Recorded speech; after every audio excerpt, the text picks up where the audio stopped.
एक खबर अभी आई है कि भारतीय सेना के इस हमले के बाद पाकिस्तानी सेना ने अपने सरकार से इजाजत मांगी है कि हम भी जवाबी कार्रवाई करना चाहते हैं। तो आप कैसे देखते हैं, क्या ये जवाब देने की बस ये बोलते हैं या फिर पढ़ने की भी क्षमता है? ये गिदर भक्ति है, गिदर भक्ति है उनका। तो हम तो उनको तो 1999 में भी देख लिए, 1971 में भी देख लिए, वो तो गिदर भक्ति है। आओ दिखा देंगे। तो वहाँ तो F-19 था, हम तो मिक्स से मार दिए थे, है कि नहीं? और हमारा तो अब तो बहुत सारा चीज हो गया, अब तुम कुछ नहीं कर पाओगे। मिसाल के जो न्यूक्लियर की जो धमकी दे रहे हो ना, हमारा तो बच्चा वो पटाखा फोड़ता है दिवाली में, तो हमें मत सिखाओ, हम लोग पटाखा दिवाली में फोड़ते हैं। अच्छा, हमारे देश के यूथ से एक सवाल कि क्या पाकिस्तान को लगा था कि बस हम इंस्टाग्राम आईडी बैन करने वाले हैं, उससे आगे नहीं बढ़ने वाले हैं, इस पे क्या विचार है? जैसे देखिए, उससे सिर्फ पाकिस्तान का ही फटेगा, भारत का कुछ नहीं होने वाला।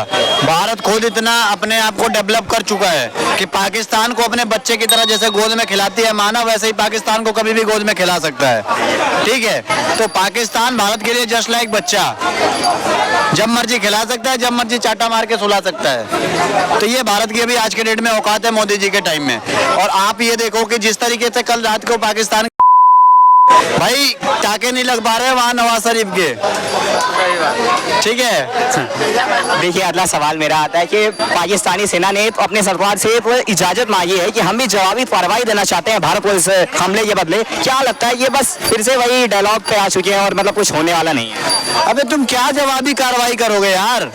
गाड़ी निकालोगे, गाड़ी में तुम्हारी पेट्रोल नहीं है, बॉर्डर तक तो तुम पहुंच नहीं पाओगे, और तुम हमें चले हो जवाबी कार्रवाई देने। भाई रात को एयर स्ट्राइक हुई है, अगले दिन लाहौर कहीं भारत में ना मिल जाए। तो ये जो स्ट्राइक और ये जो तुम वो कर रहे हो ना भाई, बस रहने दो, तुम्हारी औकात नहीं है। ठीक है, आधा से ज्यादा मिसाइलें, आधा से ज्यादा तुम्हारे फाइटर जेट्स, आधा से ज्यादा जितनी भी तुम्हारे एटम बम है, सारा तो तुम्हारा चाइना बना के दे रहा है भारत में फोड़ने के लिए, तानो कहीं तुम्हें ना फट जाओ उसी में। ठीक है, तो पाकिस्तान सिर्फ बकवास करने के काम, बकवास राहुल गांधी और पाकिस्तान के आवाम दोनों ही सिर्फ मजे लेने के काम आते हैं, मीम्स के लिए, इसके अलावा इनका कोई काम नहीं है। हाँ, लेकिन एक चीज है कि पाकिस्तान वाले आदमी बहुत अच्छे हैं भाई। क्यों? अपने एक्स प्रधानमंत्री की जो कर देते हैं जेल में, वो कोई नहीं कर सकता। ये बहुत विवादित बयान दिया आपने। वैसे एक सवाल और मेरे ध्यान में आ रहा है कि ऑपरेशन सिंदूर, ये जो हमला किया गया है भारत की तरफ से जवाबी कार्रवाई के रूप में, सबसे पहले ऑपरेशन सिंदूर जो है, ये हनुमान जी का सिंदूर क्या है, हनुमान जी का बहुत फेवरेट है, आपको पता होगा। ठीक है, तो इसीलिए पहली बात तो मोदी जी ने इस ऑपरेशन का नाम सिंदूर रखा।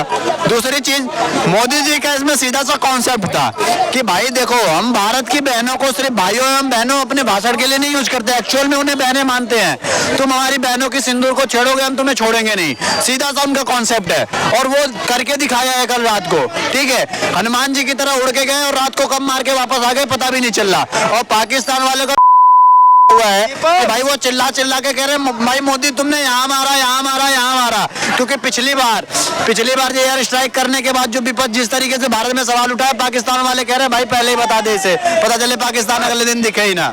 इस बार पाकिस्तान ने पूरी प्रूफ दे दिया कि हाँ हमारे यहाँ हमला हुआ है और बहुत बुरी तरह से हमला हुआ है। यार क्यों नहीं देगा? पिछली बार प्रूफ मांगा गया था तो मोदी ने बताया था कि अगली बार बताएंगे, मोदी ने बोला था।